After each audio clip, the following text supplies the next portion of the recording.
नमस्कार दोस्तों। बिहार चुनाव में तेजस्वी यादव की रणनीति काफी दिलचस्प है। वो एनडीए सरकार पर बेरोजगारी, भ्रष्टाचार और अपराध जैसे मुद्दों को उठाकर चुनावी दांव खेलने की तैयारी में है। तेजस्वी ने अपनी बिहार अधिकार यात्रा के दौरान नीतीश सरकार के खिलाफ माहौल बनाने की कोशिश की। हालांकि तेजस्वी के सामने सीट बंटवारे को लेकर बड़ी चुनौती भी है, लेकिन अब तक की लड़ाई में तेजस्वी की रणनीति में क्या खास है ये आपको बताते हैं। लेकिन अगर आपने अभी तक हमारे चैनल को सब्सक्राइब नहीं किया तो प्लीज सब्सक्राइब कर लें ताकि ऐसी खबरों से आप अप टू डेट रहें।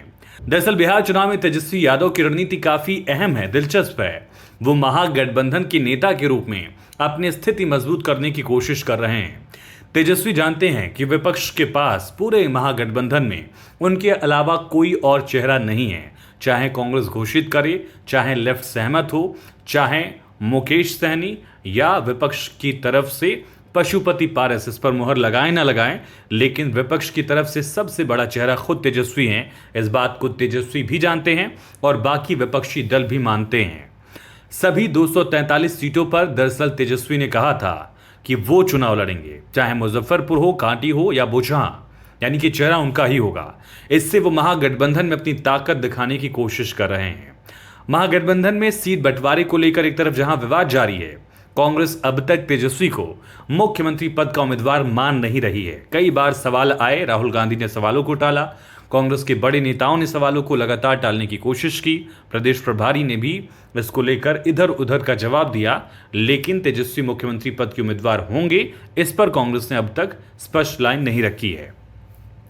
वहीं बिहार अधिकार यात्रा, जिसके जरिए तेजस्वी ने नीतीश सरकार के खिलाफ माहौल बनाने की कोशिश की।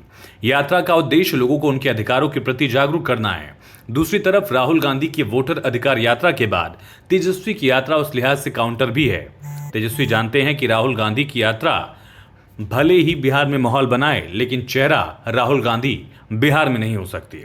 वहीं तेजस्वी यादव ने नीतीश सरकार पर हमला बोलते हुए 12 सवाल भी पूछा कि क्यों बिहार में खाद्य प्रसंस्करण, आईटी और डेयरी उद्योग विकसित नहीं हुए।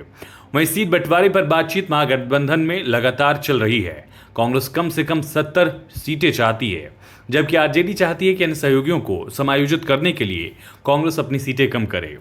वहीं महागठबंधन में मुख्यमंत्री पद का चेहरा कौन होगा, इस पर अब तक कोई फैसला नहीं हुआ। तेजस्वी यादव को महागठबंधन का मुख्यमंत्री पद का चेहरा माना जा रहा है, लेकिन कांग्रेस ने अब तक औपचारिक समर्थन नहीं दिया। आपको क्या लगता है, इस बार के चुनाव में तेजस्वी बाजी मार पाएंगे या नहीं? कांग्रेस उनका साथ मुख्यमंत्री फेस के तौर पर देना चाहिए या नहीं? कमेंट करके आप बता सकते हैं दोस्तों।